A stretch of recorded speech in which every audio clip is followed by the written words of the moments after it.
Alright, Shalom. First, I'd like to start by saying all praise to Yahweh, Bashim Shai, Bashim Kakadash. Double honors to the elders and apostles that rule well, and salutations to the brothers that's doing the truth and sincerity. As you can see, Salakia, I'm going in on this precept, Deuteronomy chapter 22, verse 5.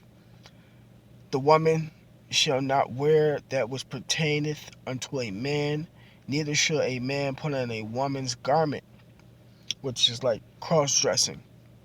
For all that do so are abomination unto the Lord Yahweh thy God. Right, man. So the scriptures, there's a dress code for men and women in the scriptures, man.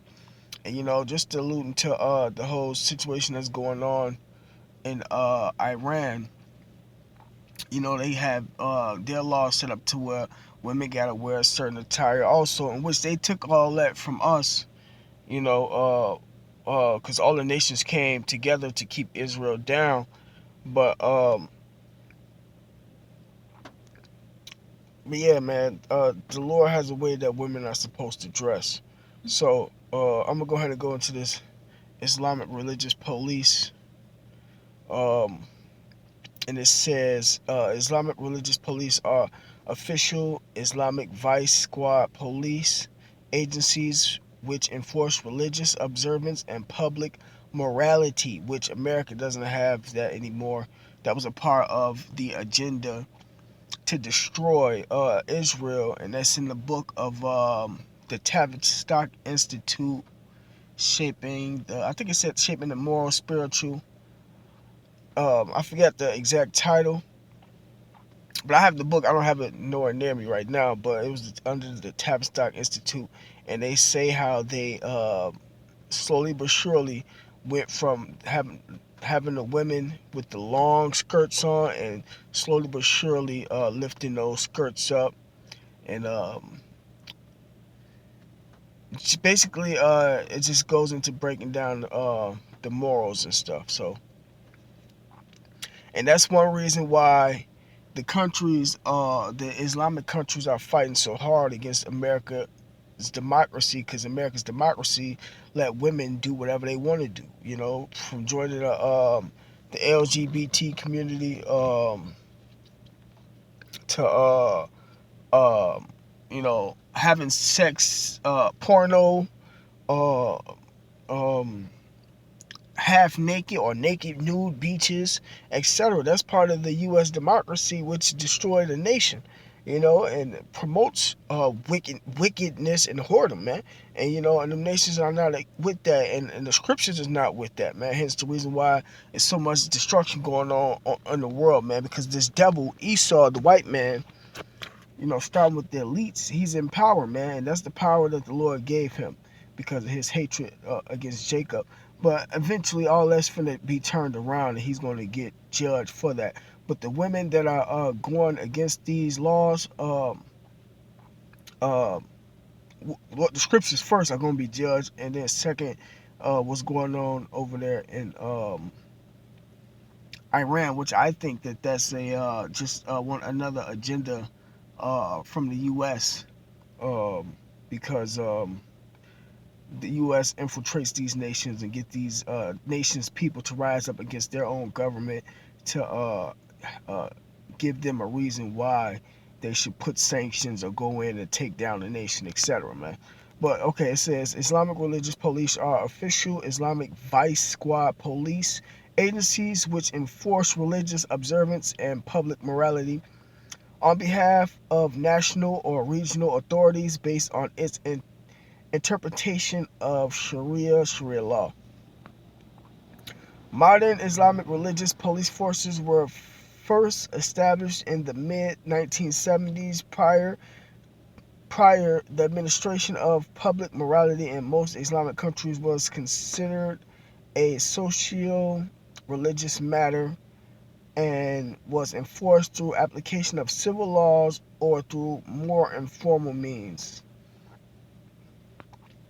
Alright, it says the powers and responsibilities of Islamic religious police vary by country, but in contrast to the enforcement of laws against crimes like robbery and murder by conventional police forces, Islamic religious police have focused more on such issues as preventing the consumption of alcohol.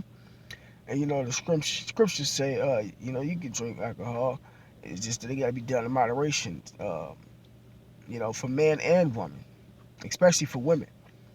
Mixing of men and women, playing of music, and public display of affection. That's allowed heavy in the U.S. Western practices such as Valentine's Day or Christmas gifts, making sure women, but also sometimes men, observe Islamic dress code, and that Muslims are not skipping Salat prayer attendance. They are sometimes portrayed as parapolice forces that mostly give citations and warnings, but in most countries they have powers similar to sworn police officers, including the powers to detain people, right? So in the case that's going on with this whole Iran situation, um, I guess they said she was in violation of the dress code in a couple different ways. They said a couple different news stations said something different, but you have to just go ahead and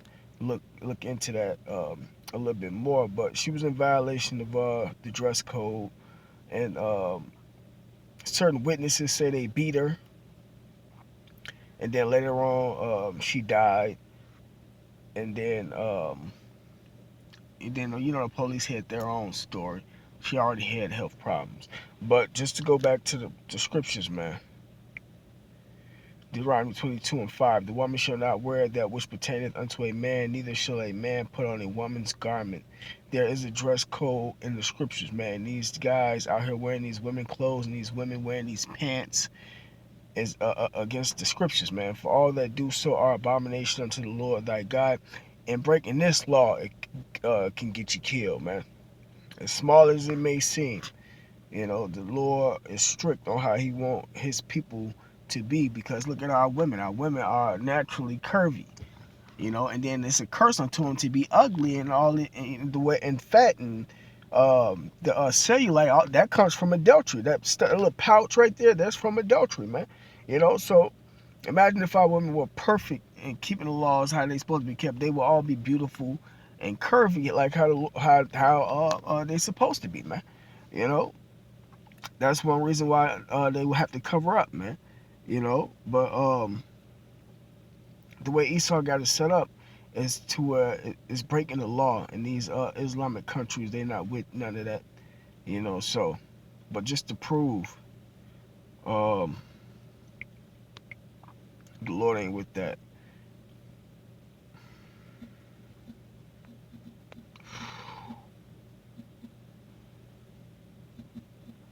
I was thinking, what's that spelling? Slovakia. All right. All right, this First Timothy chapter 2, verse 9, it says, in like manner also that women adorn themselves in modest apparel, with shamefacedness and sobriety, not with broided hair or gold or pearls or costly array. Right, man, and that's plain. But this is what modest apparel is real fast. This is modest fashion. It says the term modest fashion or modest dressing or modest apparel refers to a fashion trend in women of wearing less skin revealing clothes, especially in a way that satisfies their spiritual and stylistic requirements. And you got all these women that's claiming that they Christians, but wearing all these revealing clothing and even bathing suits and uh, the little lingerie in public because they're models and all of that is against the scriptures. Now you can do that in your house with your husband, but that having that all out in public, and it was just a thing months ago, and it probably was going on in the news a couple different times, over a couple different times of women being half naked in public at beaches with all these children and stuff around. And then now they just had in the news also the school teacher that has all that's very curvy and the clothes that she wears, and whatever the case may be, man. So a lot of that, it's going against the scriptures.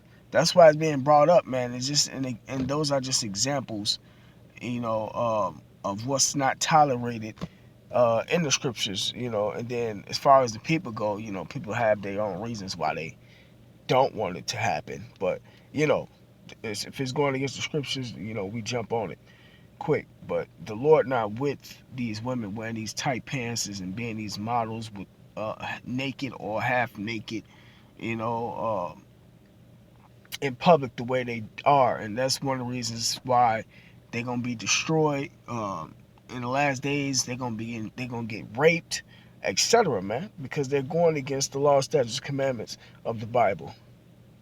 So